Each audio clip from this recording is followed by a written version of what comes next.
start class. So, is that too loud? Is that better?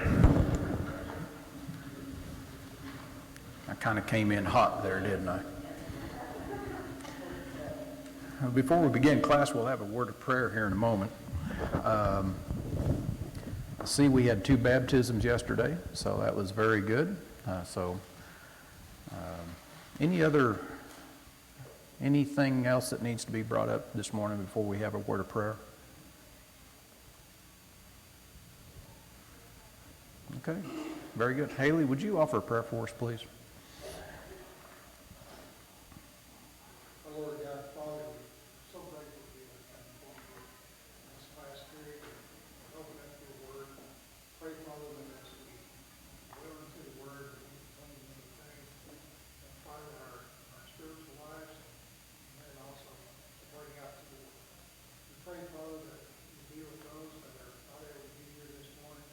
Pray that you remove the obstacles, whatever we need. Ask Father for your blessings on Dan as he lead their minds. Pray that you be with all the teachers as they open God's word to our kids. Father, we love you dearly. Amen.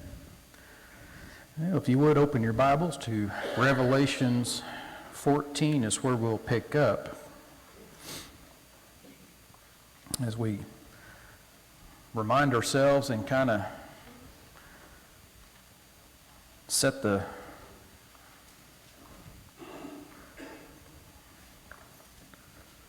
course of study here. We'll be reminded that Revelations really changes in chapter 12. Up to that point, it had been a revelation of the war between Satan and man. And it had been a war that Satan had wagered against the Christians. And so it was really an immediate letter to those Christians that were suffering that persecution at that time. As you'll remember, there was a beautiful scene of the Lamb, those that surrounded the Lamb, of worthy is the Lamb, and that promise for those that were faithful that they would inherit victory even through death. And the encouragement that John gave them was to remain faithful at all costs, despite what they were going through, because this wagered war of Satan upon them was deadly. It was serious, and they were suffering, and they were being persecuted in many, many ways, not just to death, but sometimes even that slow suffering of persecution day to day, of losing business and losing family because of separation and losing their homes, and there was a lot that went with that. But here in chapter 12 then is transitioned the spiritual war between Satan and Christ. And so this is really, we have to be reminded of that, because we have to back up and realize we're in the middle of that war too. And John mentions that as we enter into this. But we have to put it in the proper perspective, because this is really speaking of Christ and Satan's war. And so, even though we're in the middle of it, and it speaks of that as we get into verse 14, if we keep the proper perspective, because this is, again, a very figurative book, apocalyptic language that we just can't take for its literal terms. We have to keep that in our background as we lay that foundation. That way we can properly understand it. But as chapter 12 was, the Lamb came through the covenantal people, Israel, and it speaks then, as we got into chapter 13, we've been through it, I'm not going to go through it a great deal, but a few things to keep in mind as we go into chapter 14. In chapter 12, verse 11, and they overcame him, the devil, by the blood of the Lamb. That's where victory comes. So remember that this great force of Satan is there, but through woman, Through the covenantal people, the Messiah came, the Christ died. Through his blood, then, is victory. And then he talks about from verse 13 through the remaining chapter 13, as we have that spiritual war that's going on, if you will, envision a very strategic approach to this war. If you think of that being in terms of the general of the armies, if you will, kind of look at it from the big picture standpoint. What are the assets that are in that war? And so John lists out these assets, if you will. And three things that he lists that Satan's using in this spiritual war. He lists two. He'll go to the third one in chapter 17, but two of the things he lists in chapter 13. And that is the beast came out of the sea, that persecution of the church. And so it's kind of a weird thing, because if you think about it, yes, Satan, as we understand Satan, he's inherently evil. He's inherently despicable. There's nothing in him that is good. And if you'll kind of go back up to, in verse 3 of chapter 13, he was wounded as it was to death, but his deadly wound had healed. So he had a death blow. The cross dealt him a death blow. His resurrection of Christ dealt that death blow to Satan's head. And for a transition period of time there, the church flourished. 50 days later at Pentecost, the church flourished as it was spread throughout the world. Yes, they were persecuted, but Satan's powers at that time, he kind of had to heal a little bit here from this wound. But we see here, as Rome comes into full effect now, he's healed. And even though he's been dealt a death blow, this is the low form of life that Satan is. He knows he cannot win. He knows he cannot win. And the only thing he's set to do is to try to take as many of us to hell that he can. He knows he can't win. And instead of just giving up like most people would just surrender and say, okay, I've had it, he's been given a death blow to his head. He still wants us. And so this war continues to be wagered on. And through persecution, the weird thing, as I was mentioning, is when does the church grow? Through persecution. So it is a tool that he uses, but it's really an ineffective tool that he has. And so he wagers persecution against the church, the saints. She continues to grow with, if nothing else, if it wasn't numbers, it's going to be your strength through persecution, your faith. Because as James chapter 1 says, it's through that tests our patience, and that's where we develop true faith. And so if nothing else, the quality of those numbers would be so much deeper in quality. And certainly through numbers too, because it spread throughout the world. But that's one tool that he has. And then the second tool then in verse 11 is actually his most effective tool, in my opinion.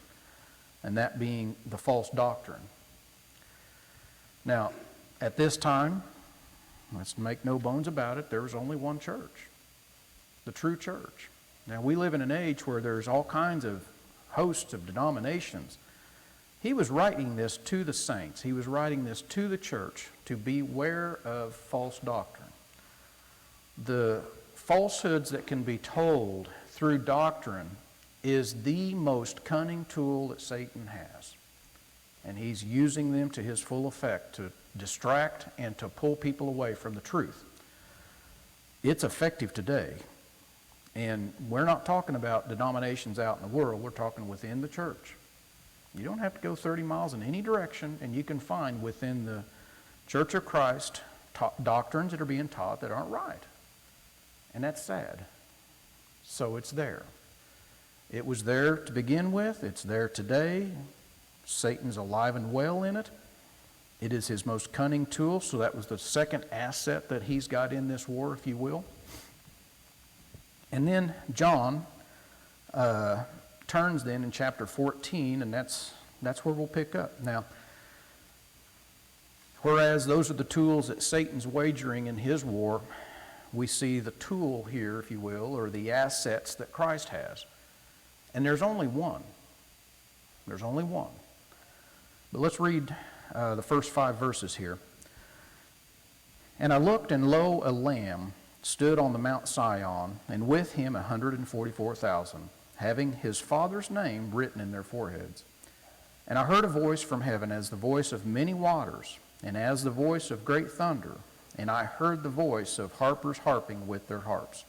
And they sung, as it were, a new song before the throne, and before the 4 beasts and the elders. And no man could learn that song but 144,000, which were redeemed from the earth. These are they which were not defiled with women, for they are virgins. These are they which follow the Lamb whithersoever he goeth. These were redeemed from among men, being the first fruits unto God and to the Lamb. And in their mouth was found no guile, for they are without fault before the throne of God. This is Christ's asset in this war. The redeemed. We are his asset. And that's something that John, I think, is giving. He's already written to the saints that are under persecution at this time. Hang in there. Victory is yours. But then how much more encouraging he's trying to give them, the encouragement. It's encouragement upon encouragement. That, and the way I look at it, and this is my own personal view, everyone wants to be on the winning team, right? And that's what he's telling them here. You're on the winning team. You've already been redeemed. You are his asset. So keep up the good fight. Now, he describes it in some different ways here. But notice a few things here. Let's go back up to verse 1. And lo, a lamb stood on Mount Sion, and with him 144,000. Now let's stop there, because that goes back to the whole thing that we've talked about once before, 144,000. And speaking of false doctrines, how many false doctrines fall out of that? It's not literal. It cannot be literal. It is a number that's representative. And it's not difficult to understand what that number actually represents. You take 12 from the old law, the 12 tribes of Israel. You take the 12 chosen apostles, the representatives of the old, the representatives of the new. And multiply that times 10 times 10 times 10, which is man's number of completeness, and 3 being completeness. It's the perfect number of the saved of all time. And so many people write many things down in terms of a false teaching out of this, but notice that there is no levels to this, heaven, if you will. Part of that false doctrine is there's levels that some will appreciate over others, and the 144,000, that's the ones that will get the top of the top. And I'll come to that here in just a minute. But that's not what it says here, because it says down later in verse 4, these were redeemed among men. So there's not the 144,000 of the saints. These were redeemed of men. And they are the first fruits unto God, because their lives were first fruits. Now, what are the first fruits? When we give here in just a moment, what do we give? We give our first fruits. We're not giving our second fruit. We're not giving our third fruits. We're giving our best, what we've set aside. We do that initially as we prosper. We don't think of it after the fact. We don't come around to the third thought of the day, oh, well, here, just a minute. Here, let me grab something out of my pocket because I got to give today. That's not the way we're to give. We're to give in ahead of time. We're to think about it. It's to be our first fruits. as we garner our prosperity. And then God, after our first fruits, what does God say about your second fruit? Nothing. You can do with what you're wanting to from there on with the remainder of what you take in. He wants your first fruit. That's what he's designated. And the life that we live is also, as Romans chapter 12, verse 1 and 2 is, we are a living sacrifice, always giving of our lives. And our lives are, to that extent, first fruit. We're not to come in here and live one way and then have a different life later on. Our lives are sacrificial from that standpoint too. But they were redeemed among men, and up in verse 3, they were redeemed from the earth. So this wasn't a segment out of the saints that was taken. These were men in the world, and women, who have been saved by the blood of the Lamb, whose lives deserve the eternal home because of what God has set aside as the plan to redeem them. It's because he said so. He set it aside. So this is not a special segment of 144,000 out of the saints.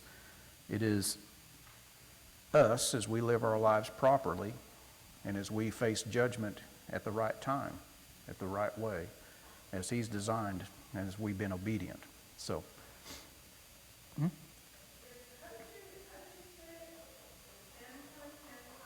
yeah. Yeah.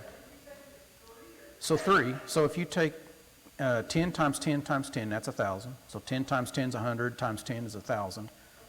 And 3 is perfection. So if you do that, and man's number is 10, and then you take that times the 12 and the 12, I mean, that's how you come up with the 144,000. Mm-hmm. 12 and 12 is 144. Mm-hmm. Yeah. So, yeah. So, and that's what it's representative of the 144,000. So, and as we see at the end of the chapter, which we'll get to here in a moment, but as judgment comes, it speaks also in judgment of the totality of that judgment that's coming for those that are going to be on the other side of that judgment. It speaks in a really, we'll get to it, but a terrible picture, but it's not, there's not a countable number of the people that are going to be lost in judgment as well. So it's a countless number of people that's going to be in heaven. It's the redeemed. It's not a fixed number. It is to those who are obedient. And again, I've mentioned it before. It's a cruel doctrine to say that, there's 144,000 people and I was the 444 in the first and I did the exact same thing and I don't get eternal life because it filled up. There's no vacancy in the end. That's a very cruel doctrine. Very cruel. Because I deserve the same thing and God is a just God. So how do you reconcile that? It's just an irreconcilable doctrine. So it is a representative number. And so in that's how that number is representative of all the saints. And let's look at verse 2. And I heard a voice from heaven, as the voice of many waters. Now, Psalm, the 23rd Psalm, what a beautiful picture we get of he leads us by the still waters. Now, this is the picture we kind of get here too. It's always nice when you're around still water and peaceful water and a stream that you just hear kind of rolling in the background. But this is a powerful stream, so don't get me wrong. The sound that's coming out of this is like a waterfall, but it's powerful, but it's peaceful. And the voice of great thunder. John's giving this tone of a rhythm and peace, and he's given from that standpoint this new song that he's talking about in verse 3. Let's not sidestep the fact that everybody goes to this verse to prove that there's harps in heaven, so there must be musical instruments allowed in worship. Well, that's not true. This is representative. They don't go up and talk about, well, there's all these waters in heaven, or they don't say that, well, there's all these thunderings that are going to be in heaven. That's not true. There's a key word that's before each one of these, as. As a voice of many waters and as a voice of great thunders, I heard the voice of harpers harping in their harps. And they sung a new song. This is a beautiful song. This isn't one that's been sung before, but this is a new song because it's going to be in heaven. And they're singing this new song, and it's peace and authority, and we're centered around the Heavenly Father. And they're singing it before all those that we pictured to begin with in the first of Revelations, when it was the Lamb surrounded by the elders, surrounded by all the things that were depicted there in the seals. Again, we'll be singing a new song. And it is the redeemed from the earth, the 144,000. But notice a few things here in verse 4 and 5. These are they which are not defiled with women, for they are virgins. What's that depict? Excuse me?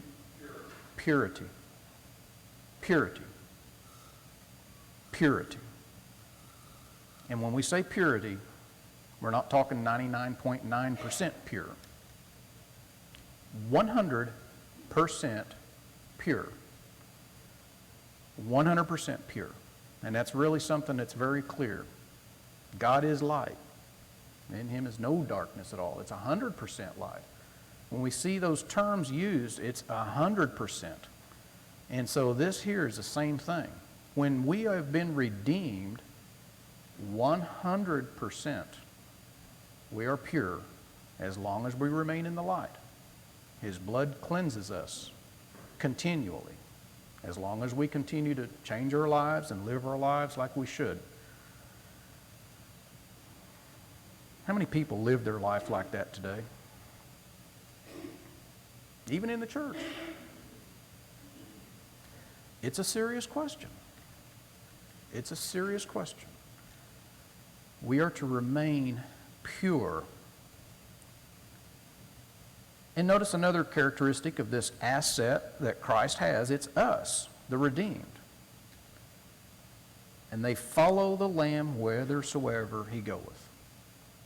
Is it always easy to follow Christ when we read and we find out what He says? Is it always easy? Not always. You're going to lose some friends, I promise you that. You're going to lose maybe a job, I don't know. I've been lucky not to. You may lose a lot. You may lose family. You may lose a lot. It's possible. Is that what does He put exemptions on this? Well, follow me for the most part, unless, someone says something that really hurts your feelings, and don't do that. No. These are dedicated, pure, redeemed Christians who follow Him because the truth is in Him. It's in Christ. No exceptions. And it's because they do live their lives being the first fruits unto God, and we've talked about that. So, and in their mouth was found no guile. What's guile? Not bile, guile. Yeah, false teaching, deceit, some untruth. Any of those things, all the same thing, guile. They have the truth. And Christ described it, out of the abundance of the heart, the mouth speaketh. So what they were saying was in their heart. It had to be. So from that standpoint, what they said was the truth. And in the end, there was no fault before them. When they stand in judgment, there's no faults. Sometimes we get fearful of judgment. We should be fearful of judgment because we see the pictures that are described of judgment. And it's kind of a two-edged sword. Yeah, it's going to be a powerful, it's going to be a sad and dark day. But for the redeemed, what John is telling them here, you're Christ's asset in His fight in this war against Satan. It's going to be okay. Follow Him wherever He goes. Continue to remain pure. Speak the truth. And you're His asset in this fight. Yes. Oh, I'm sorry. Yeah.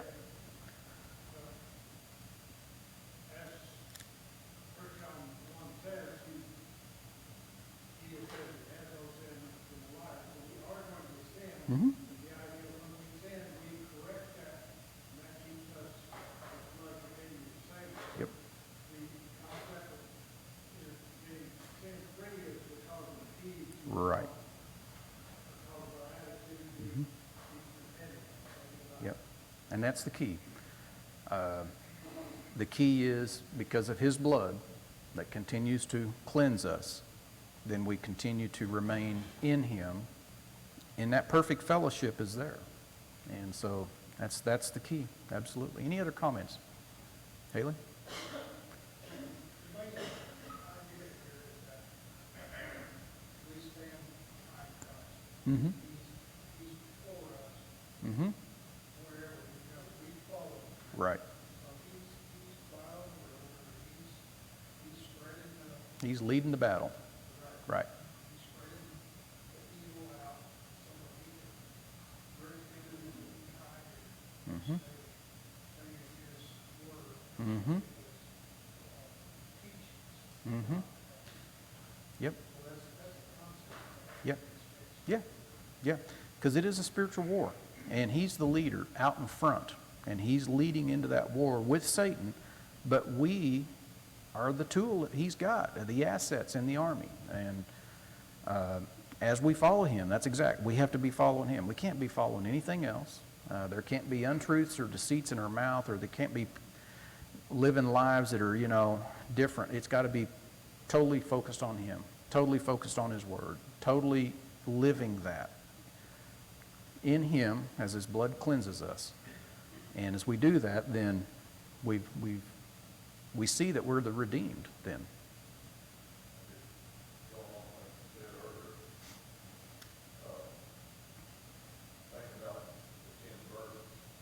Mm-hmm.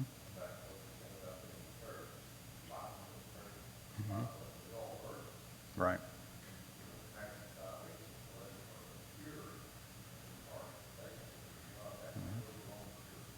Mm-hmm. Right.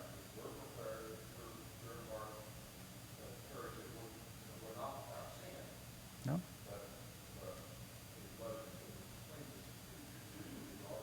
Right. And it's because of that blood is why we can be pure. And it's not on our part at all, zero. But it's all entirely his, and he's done that part of the work for us from that standpoint. Any other comments up to that point? Okay.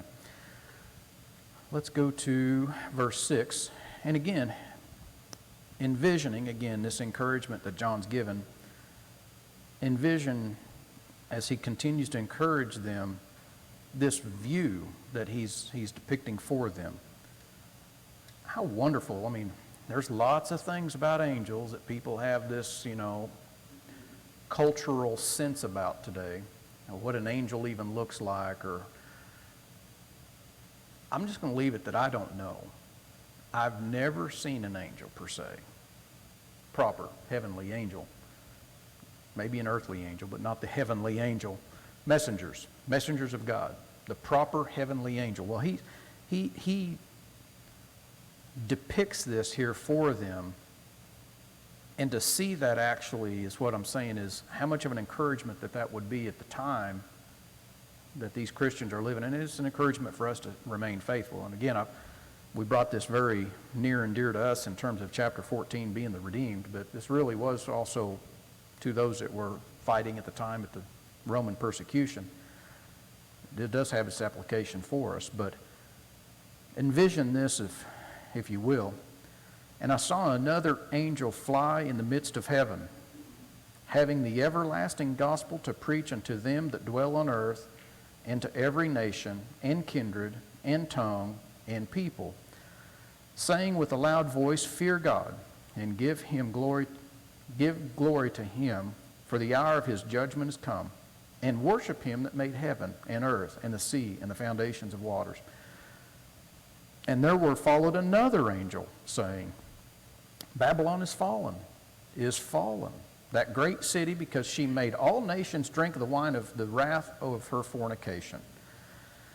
And the third angel followed them, saying with a loud voice, If any man worship the beast and his image, and receive his mark in his forehead or in his hand, the same shall drink of the wine of the wrath of God, which is poured out without mixture into the cup of his indignation, and shall be tormented with fire and brimstone in the presence of the holy angels and in the presence of the Lamb.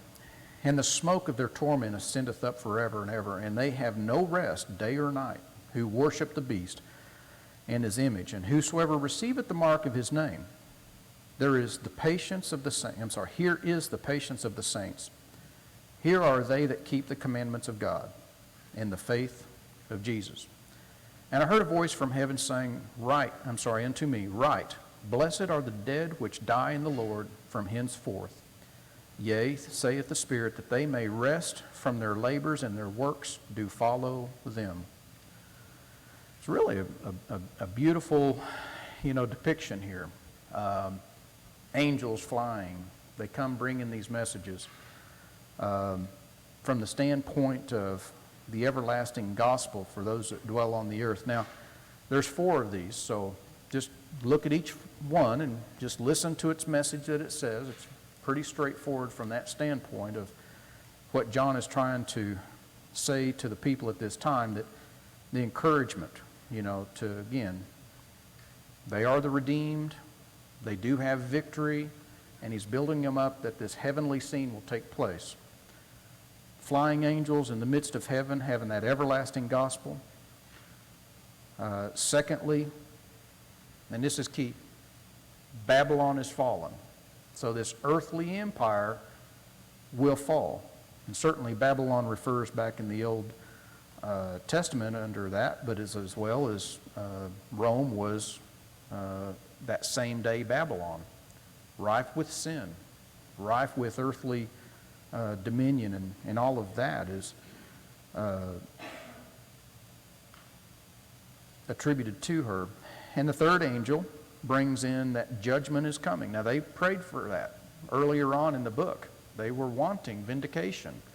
They were wanting it to be done, if you will. They were under persecution, and the Christians at the time were praying for that. Well, they see here the third angel brings forth that judgment's coming.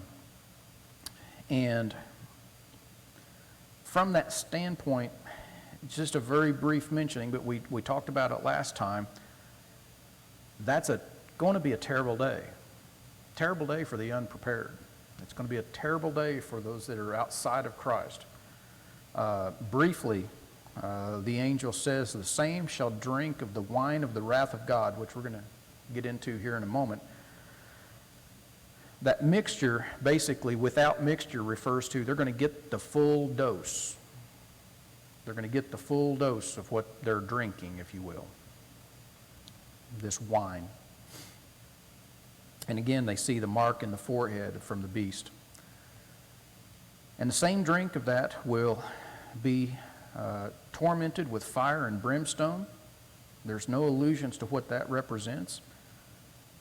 And notice that there will be no rest day or night. Those who worship the beast will not have any rest from here on. Now, this is in conflict in terms of the terms that are then given in verse 13. Notice the Christians that die, there's 3 things that they'll have going into this. They'll be blessed, they'll have rest, and their works will follow them. And we see that today. We talk about that at funerals, that all the good works that a person has done, when I'm done in the end, that's all that's going to follow me. My works will follow me from then forward. And when we are prepared, what a blessing. What a blessing. And that's what John has given them that encouragement. These angels are bringing this message forward of the everlasting gospel, the good works that they're doing. Stay in that. Your labor is worth the reward in the end, in verse 13. And then it goes into a very kind of, again, dark part of the judgment that's to come for those that are outside.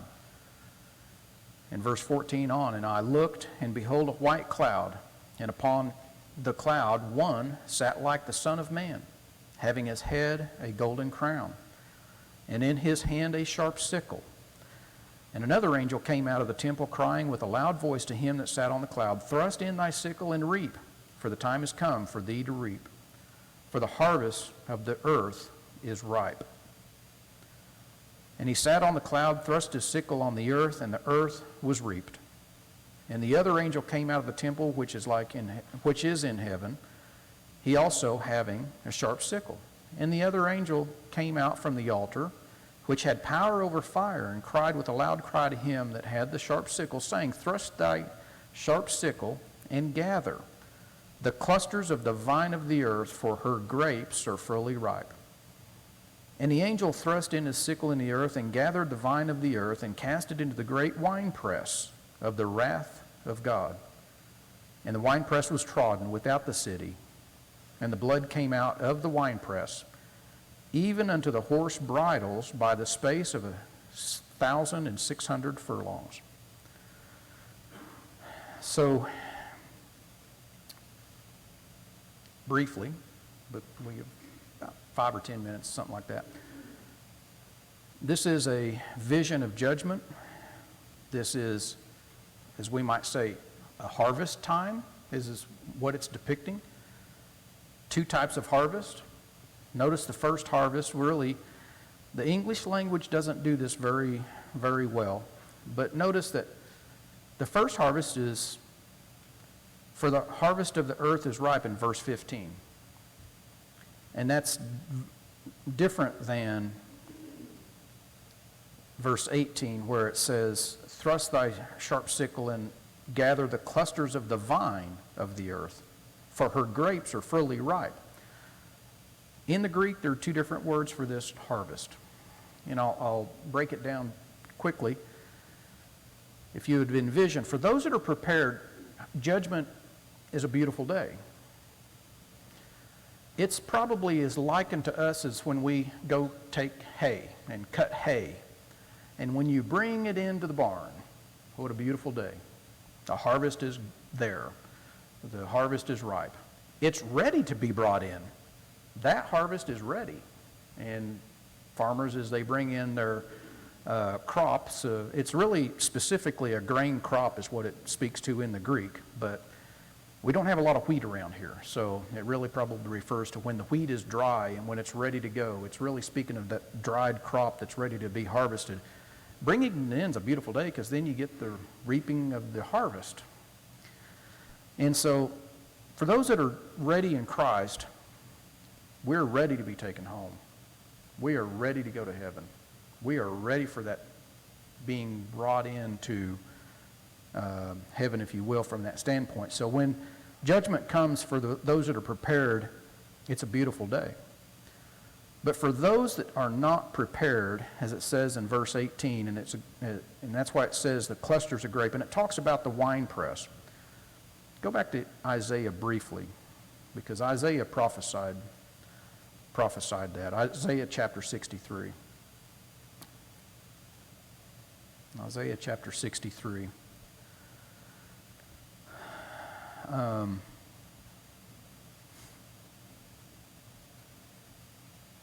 Anyway, Isaiah 63, 1 through 6, I'm just going to read the 3rd verse. I have trodden the winepress alone, and the people there was none with me. For I will tread them in mine anger, and trample them in my fury, and their blood shall be sprinkled upon my garments, and I will stain all my raiment. In the day of the vengeance is mine, he says. And he goes on. But the prophecy to this is alluded to back in Isaiah. If you'll simply look at the way that it's depicted here, the winepress is where the grapes are taken, which are the unrighteous. So those that are ill-prepared, those that are without. Because it does say in verse 20, and the winepress was trodden without the city. So it's alluding to back in verse 1, Mount Sion, and that's Jerusalem. And so it's speaking in figurative terms of Jerusalem. Well, heaven has always been a new Jerusalem. And so it's always, if you go back to the walled city, It was safe within that walled city, and from those that are outside of that city, it's what it's referring to here. Outside of the New Jerusalem is the unrighteous and those that are going to be taken in terms of cast into utter darkness. So the winepress here, we see a very, very grim picture of that. And the blood that came out of the winepress, even in verse 20, even into the horses' bridles. There's a picture here of how tall is a horse's bridle. Probably, I don't know, 4 foot or so. Well, the blood that came out of this winepress rose up probably about 4 foot tall and 1,600 furlongs, which is about 200 miles. That's a lot of blood. You start adding up how many people's blood would that take. Well, we all have about 6 quarts of blood in our bodies, so you can add that up and you can quantify a number. But I'll tell you, it's over 1 billion. It's an innumerable number of people that will suffer at judgment. Their blood will be spilled. If you had a 4 foot tall stream, 20 foot wide for 200 miles, how many people's lives would that be? It's a bunch. I don't know. It's a lot. There's going to be a lot of suffering come that day. A lot. There's going to be a lot of people ill-prepared that day. But the blood that's going to run out of this wine press is going to be a grim, grim day. None of us want that. But for those that are ill-prepared, this is the depiction of the wrath of God. The wrath of God. And it will be carried out. Now, this wasn't like in before when the Christians at the time asked for vindication. This is not being preluded to that. This is going to happen. This is going to happen on God's time. As he mentioned in this chapter to John, we are his asset. We are his people. We are fighting his war. We are the redeemed. And there is going to be many, many out there that are not on that right side, the righteous side. And that judgment will be cast out to them from that standpoint. And it'll be just a bitter, bitter, bitter day for them. And we went through that kind of hurriedly. Is there any questions or anything up to that point? Yeah. Kind of a statement, notice here that there's only two groups spoken. Right. There's nobody that's going to be outside. True. There's going to be a short body. Yep. I think that we need, as Christians, we need to keep that in mind, Mhm. not only as we visit Mhm. people, thinking that there may be a gray area or something like that. Mhm. Christ is the gray area. Mhm. Either in Christ or you're out. Yep. That's a good point. A lot of false doctrine in that too. Purgatory, lots of little gray areas there that maybe that someone can buy you back in the end, and a lot of false doctrine. And no, there's absolutely two places that we're going to go come our death or judgment. We're either going to be redeemed or we're going to be lost. That's it. And so it's a good point. Yep. Yeah.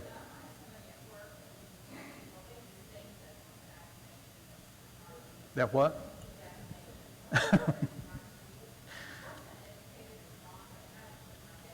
Well, it goes back to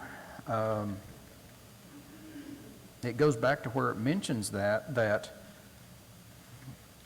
the verse where it mentions the mark of man 666, which is man, again, 3 complete, all of man is 666. That's all of man. And all of man, no matter who it is throughout all of man, which is time, that have ever lived, that are always going to live, who will ever be living, will always be inferior to what it said in that verse, God. 7. 6 is always less than 7. 666. All of man, whoever that man is, no matter how great he thinks he is, he's still inferior to God. All of man is always inferior to God. People are going to believe what they're going to believe about that. You can give them as an educated answer, but it's kind of like what Christ said when he came to minister. Only those whose eyes are open or hearts are open, he's here to heal the sick that come to him. But if they're not open to it, he can't force them into that. And same thing with that. If they want to believe something spectacular like it's the vaccinations or the mark of the beast, well, all you can do is just tell them the truth, and they're either going to accept it or not.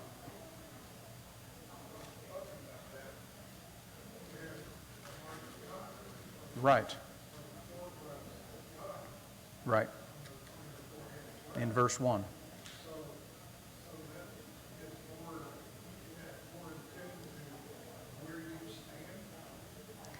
Yes. Yes. Yep. And I failed to mention, because could you be a Jew without the mark of circumcision? The male Jews all were circumcised. All. None of the Jews ever argued about, well, I just don't want to do that. No. That was their identity. And it separated them from the Gentile. But now, we have this false doctrine again that you don't have to be baptized to be a Christian, or you don't have to do all of the salvation steps of obedience to be a Christian. Well, that's not true. You have to. And then we receive the mark upon baptism for those who have been baptized into Christ, have put on Christ. And we put him on. But once we're a Christian and gone to that watery grave, we're always a Christian. Now, we might fall away, but we're Christian. Maybe falling away at times, but from that point on, that mark follows us. Does that make sense? So, from that standpoint, yes, it's one or the other. It's true. So, I appreciate the comments. We'll pick up in chapter 15 next week.